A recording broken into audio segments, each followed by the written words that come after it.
नमस्कार. मी चंद्रशेखर मंगळमूर्ती, नागपूर. बाबू, हे बाय, तू जे बोलला ना त्याच्यावर म्या बहुत विचार केला, पण मला नाही वाटत का यमुना काही वाईट केलं असं म्हणून. अरे, शहरात राहते मग तेवढं तर ठीकच आहे ना. आणि मला सांग, आता गावातून शहरात गेली तर तेवढा तर तिच्यात फरक पडायला पाहिजे ना. आणि मला नाही वाटत का बा, अरे श्रेयस दिसाले बी छान आहे, हा आहे ना, शिकला बी आहे. मी का म्हणतो, या दोघांचं लगीन लावून दे. खरंच रे, तुझ्या बापानं लई सपन पाहिलं होतं रे यमूसाठी. तिले शहरात धाडीन, तिले लई शिकवीन. त्याचं सपनच राहिलं हे. एक दिवस सावकाराच्या कामानं गेला, तो परतच नाही आला रे. परत आलं ते त्याचं प्रेतच.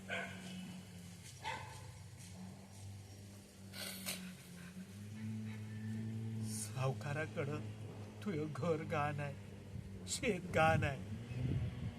नाही देऊ शकला रे तो त्याचं कर्ज परत. ते तू करून राहिला. बडव्यानं त्याचाच बदला घेतला दिसतंय. बाबू, मला सांग, तू ना तिच्यासाठी लई केलाय ना. मग तळा त्याच्या पोरासारखं तुला तिने जपलं, शहरात शिकायला धाडलं, तिच्यासाठी राब राब राबला रे. जीवाचा आटापिटा केला, रक्ताचं पाणी केलं. मग आता आता ते म्हणते तर करणार रे ते. तू तू ना आईले वचन दिलं ना का मी तिला शिकवेन, शहरात धाडीन आणि चांगलं तिचं लगीन पण धुमधडाक्यात करून देत. मग काय तेवढं ऐक रे. तू काका म्हणतो ना, मग काकाचं एवढं ऐक रे पोरा.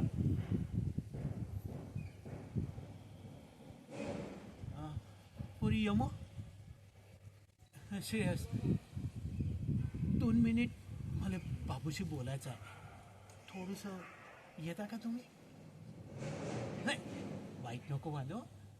मी बोलणं झालं का मग तुला बोलवतो ना.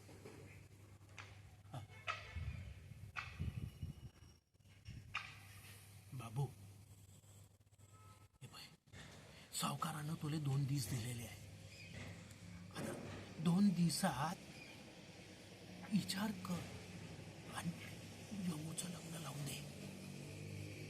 हे बाय, तुला तो सावकार काही सोडणार नाही.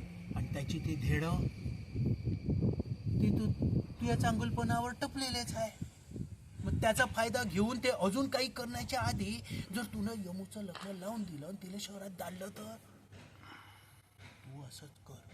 माया ऐक रे पोरा, मी तुला हात जोडून सांगतो, पण यमूचं श्रेयस सोबत लगीन लावून दे रे. ते सुखी होईल.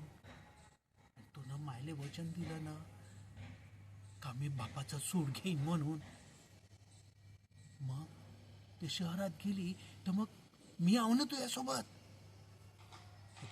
तू त्याची काही काळजी करू नको, मी तुझ्यासोबत हाव.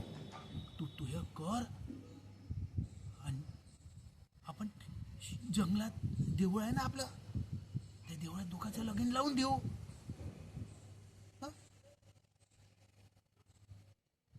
ठीक आहे ना? तेवढं कर रे पोरा, तिले तरी सुखी कर रे. मग तू आता मागे तर असं मिरा लागलाच आहे रे. ठीक. यमू, ओ यमू, ये.